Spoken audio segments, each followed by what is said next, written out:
So a little more about my unique lasagna. I added some more tomato paste, and I should say tomato base to it, not tomato paste.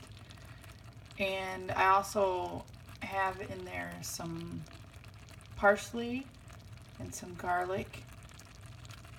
And so it's quite a unique lasagna in the crock pot. And the primary wild ingredient is Boletus Scabber Stalk, also known as Lasagna scabrum.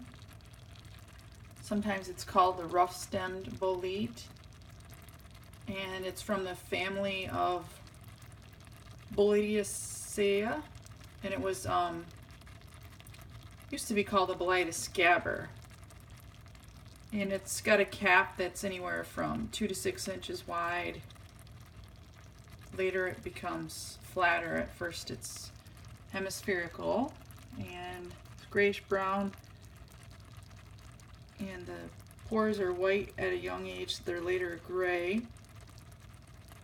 The stipe is 2 to 6 inches long,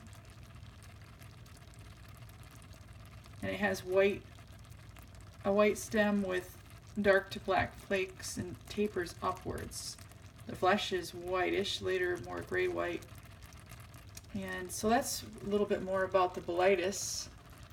And then the other items that I have in this lasagna, one of which is the plantain. It's one of the most common wild herbs found growing in North America. It can literally be seen growing out of cracks in sidewalks and roads and in lawns.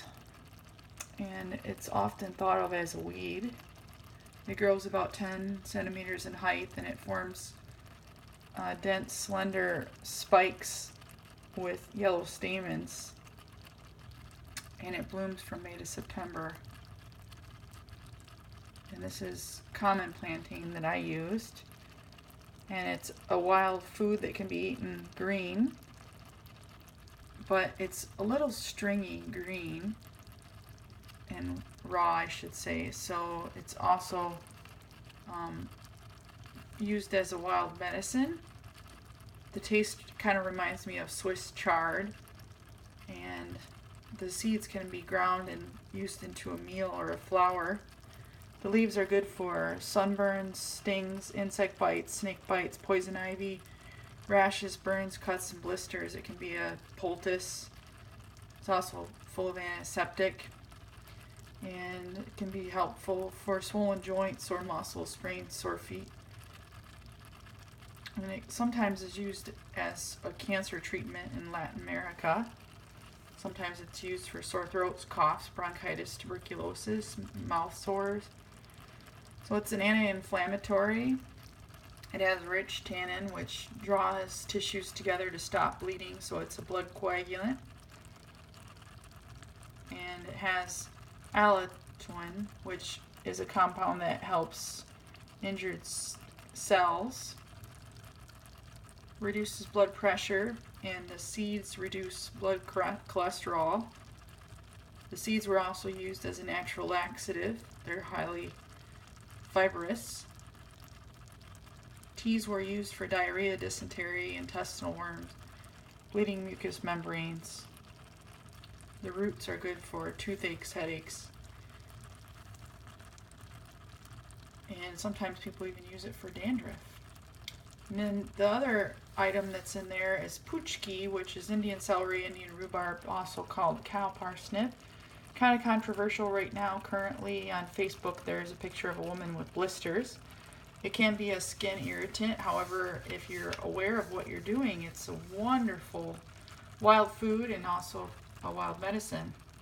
Cow parsnip is also a wild herb. It has a ridged stalk that's pretty tall, looks a lot like rhubarb or celery. That's where it gets a couple of its common names.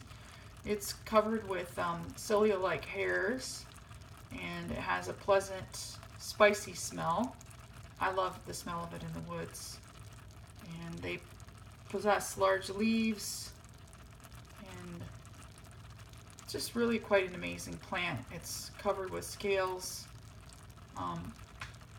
The top surface of the leaves are smooth, hairless, and It blooms from June through July. It has beautiful white flowers, sort of like Queen Anne's lace, only it's umbrella shaped.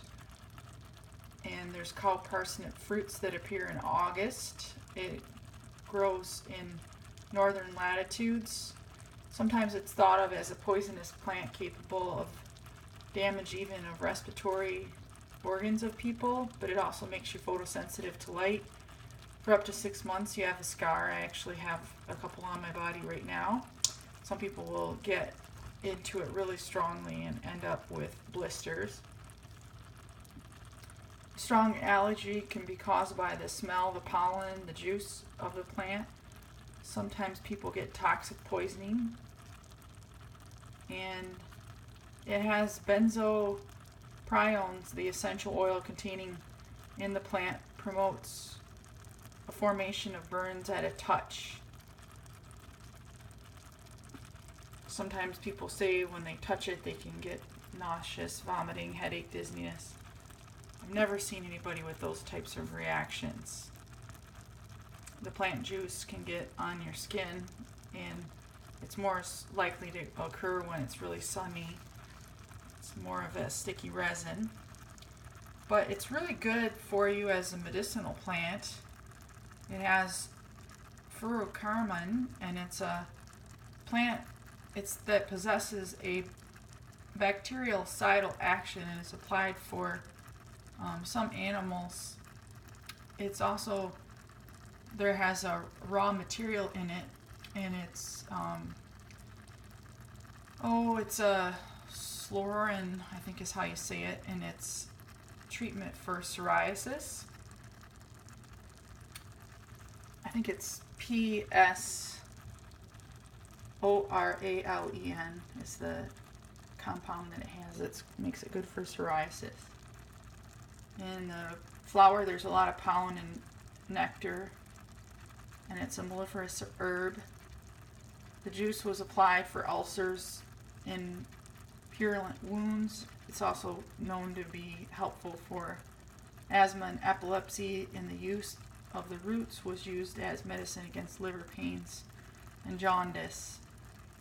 But it's full of carbohydrates, proteins, vitamins, and microcells. It's full of zinc, copper, manganese, iron, calcium, and it's good for cultures as a production of silo for cattle. Interesting in that sense. So it can help with the silage. And leaves of a cow parsnips are rich with chlorophyll, keratin, tannins, and essential oils. So the leaves and the stalks I use, I cook them, and it tastes a lot like celery, although it has a lot of pectin in it, so it'll make your soups and your stews thicker. And it has so it's cautionary. It can cause skin inflammation similar to a sunburn, but it's also medicinal and edible. So when I collect it on a sunny day, I use rubber gloves. If I'm collecting it elsewise, I just collect it in the rainy days. And it can also be used for skin diseases, ironically. So it's a sedative, and it's antispasmodic, can help with epileptic manifestations and inflammation of the kidneys. So people are making such a big deal about the fact that you can get these poison reactions, but there's also a lot of medicinal and general food benefits. I eat it at least once a week here in Alaska.